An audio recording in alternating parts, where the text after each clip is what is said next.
Ryan's lifer in a parking lot in Texas. That sounds about right.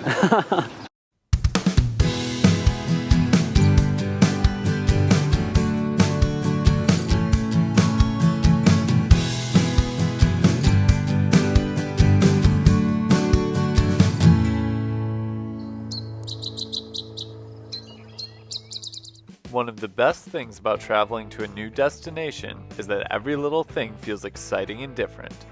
For us, this was certainly true when we traveled to Texas.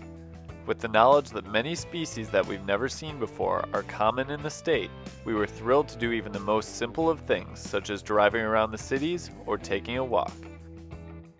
It didn't take very long for us to find our first accidental lifer just outside of some tennis courts.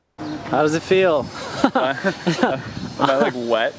Yeah, we just got done playing tennis. There's a white-winged dove on this pole though, and that's Ryan's lifer in a parking lot in Texas. That sounds about right. The white-winged dove, named for the white crescent-shaped markings on its wings, is a large member of the dove family. In flight, these wing markings show very clearly, as they are actually on the middle portion of the wing. On their face, this dove has a black marking on the cheek and blue mask around their eyes with an overall brown-colored body. White-winged doves can be found in Mexico, Central America, and small areas in most southern states in the U.S., usually along the Gulf Coast and the United States-Mexico border. These birds are short-distance flyers and irregular migrants, with most staying in the same place year-round with some migrating out towards the coast after breeding season. White-winged doves were once a bird of the desert scrublands, but can now be found in cities and other urban areas where they are seen on power lines, telephone poles, and bird feeders. Away from metropolitan areas, white-winged doves normally feed on fruit, grains, and seeds. They especially seem fond of the fruit of the saguaro cactus. In fact, in the Sonoran Desert, they depend so heavily on the saguaro cactus as a source of food that they time their migration and nesting to line up with the cactus fruiting season.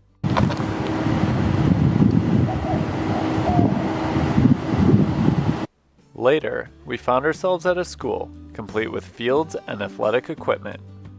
Here, Derek searched the open spaces hoping to find something cool. In addition to the usual eastern bluebirds and scissortail flycatchers, he found an interesting songbird that is rare in the north, but fairly common in the southern United States. So I'm actually here at a high school because Ryan has a meeting, and I was able to locate a loggerhead shrike, which is an awesome little bird that takes prey and will actually like pin them to thorns and stuff like that to kind of like adorn their nest. And that's a bird that I've seen before in Louisiana and Florida, but Ryan hasn't seen one yet. So hopefully after he's done with his meeting, we can come and get him a shrike.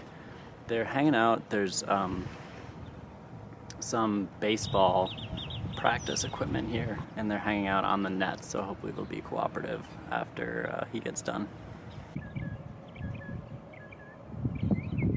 Where is it?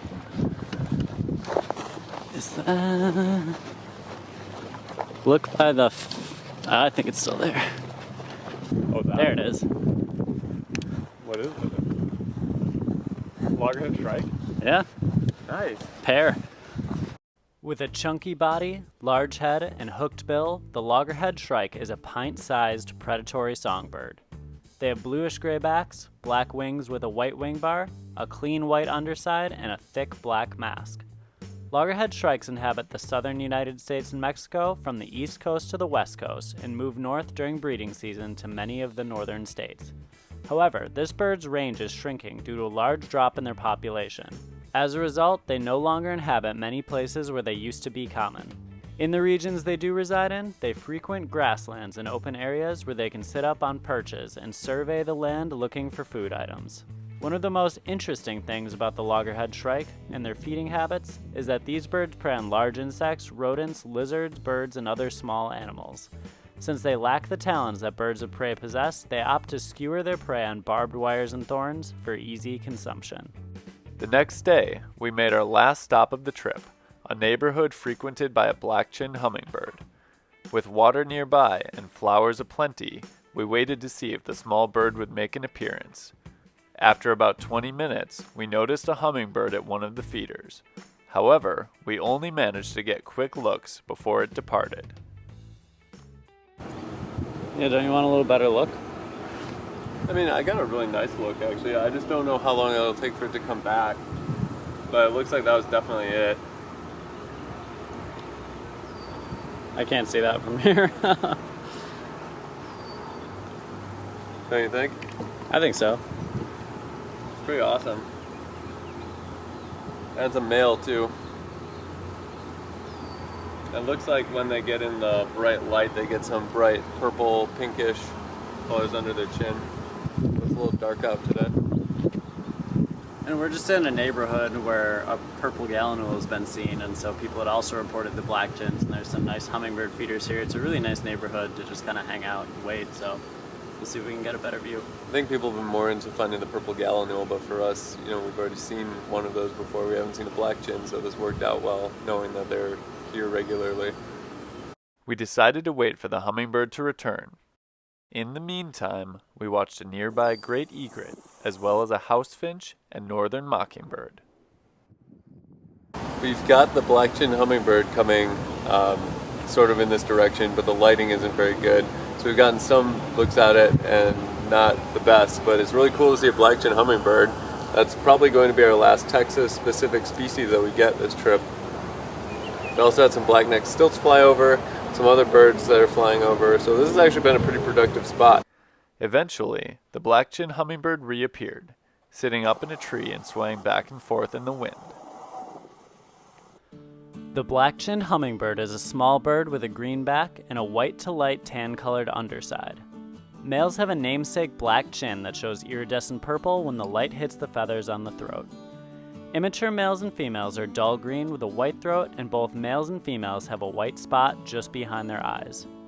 The black-chinned hummingbird ranges from Texas and Mexico all the way up to southwestern Canada, but doesn't often make it to the eastern half of the United States. These birds are migrants that typically breed in the US, move to higher elevations after breeding season, and then fly south to winter in Mexico.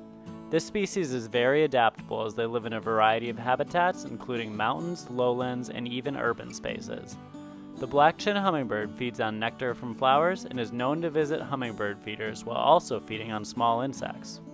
In fact, if insects are abundant, they can survive without feeding on nectar at all. It was amazing to walk around the towns and cities, seeing birds that we either haven't seen often or haven't ever seen before. It's funny to think about how birds that are so common in a certain region can be so incredible to those who don't live there. We look forward to our travels taking us to more places where we can find life birds visiting neighborhood bird feeders and sitting on batting cages. Until then, thanks for watching. We'll see you next time on Badgerland Birding.